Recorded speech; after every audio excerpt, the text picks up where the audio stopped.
ಈಗ ಧರ್ಮ ರಕ್ಷಣೆ ಅಂದರೆ ಹಲವರಿಗೆ ಧರ್ಮದ ಸೇವೆ ಧರ್ಮ ರಕ್ಷಣೆ ಅಂದರೆ ಬೇರೆ ಬೇರೆ ಯೋಚನೆಗಳು ಬರುತ್ತೆ. ಆದರೆ ನಿಜವಾಗಿ ಏನಾಗಬೇಕು ಅಂದರೆ ಏನು ಅಂತ ಅರ್ಥ ಆಗಬೇಕಲ್ವ ಅವನಿಗೆ. ಆ ಕೆಲಸ ಇಲ್ಲಿ ನಡೀತಾ ಇದೆಯಲ್ಲ ಇದು ಅಂತ ಸರಿಯಾಗಿ ಅರ್ಥ ಮಾಡ್ಕೊಳ್ಳೋದು ಅನ್ನೋದು ಅದರಲ್ಲಿರೋ ಲೋಪಗಳನ್ನು ತೆಗೆದು ಮಾಡಬೇಕಾಗತ್ತೆ, ಪೂರ್ಣ ಇಲ್ಲ. ಎರಡನೇದು ಆಚರಿಸು ಅಂತಂದಾಗ ಕೂಡ ಹೀಗೇ ಆಚರಣೆಗಳು ಎಷ್ಟೋ ಬಿಟ್ಟು ಹೋಗಿವೆ, ಎಷ್ಟೋ ನಡೀತಾ ಇವೆ. ಆಚರಣೆಗಳು ಕೆಲವು ಸರಿ ಇಲ್ಲ, ಸರಿಯಾದ ಆಚರಣೆ ಅಲ್ಲ. ಆಚರಣೆ ಅಂದರೆ ಏನು? ಈಗ ಧರ್ಮದಲ್ಲಿ ಎಷ್ಟೋ ಆಚಾರಗಳನ್ನು ಬರೆದಿರ್ತಾರೆ, ಎಲ್ಲವನ್ನೂ ಇವತ್ತು ಆಚರಿಸಿಬಿಡಬೇಕು ಅನ್ನೋ ಅರ್ಥದಲ್ಲಿ ಅಲ್ಲ.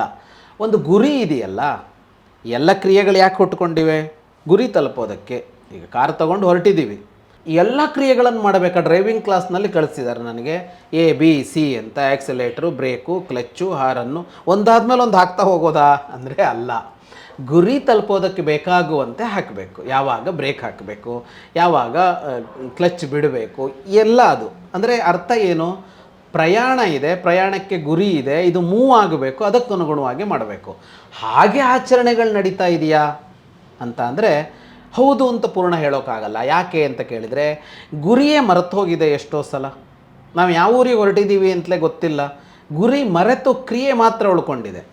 ಗುರಿ ಮರೆತು ಕ್ರಿಯೆ ಉಳ್ಕೊಂಡ್ರೂ ಕ್ರಿಯೆ ಊರನ್ನು ತಲುಪಿಸೋದೇ ಇಲ್ಲ ಅಂತಲೂ ಹೇಳೋಕ್ಕಾಗಲ್ಲ. ಎಷ್ಟೋ ಸಲ ಹೋಗ್ತಾ ಇರ್ತೀವಿ, ಆದರೆ ನಿಜವಾಗಿ ತಲುಪೋಕ್ಕಾಗೋದು ಯಾವಾಗ ಅಂದರೆ ಗುರಿ ಸ್ಪಷ್ಟ ಇದ್ದಾಗ, ಅದೇ ಅರಿವು. ಸನಾತನ ಸಂಸ್ಕೃತಿ, ಹಿಂದೂ ಧರ್ಮ, ಸಂಪೂರ್ಣ ಹಿಂದೂ ಧರ್ಮದ ಕುರಿತಾಗಿ ಧರ್ಮವಾಹಿನಿ ಚಾನಲ್ ವೀಕ್ಷಣೆ ಮಾಡಿ, ಸಬ್ಸ್ಕ್ರೈಬ್ ಮಾಡಿ, ಸಪೋರ್ಟ್ ಮಾಡಿ.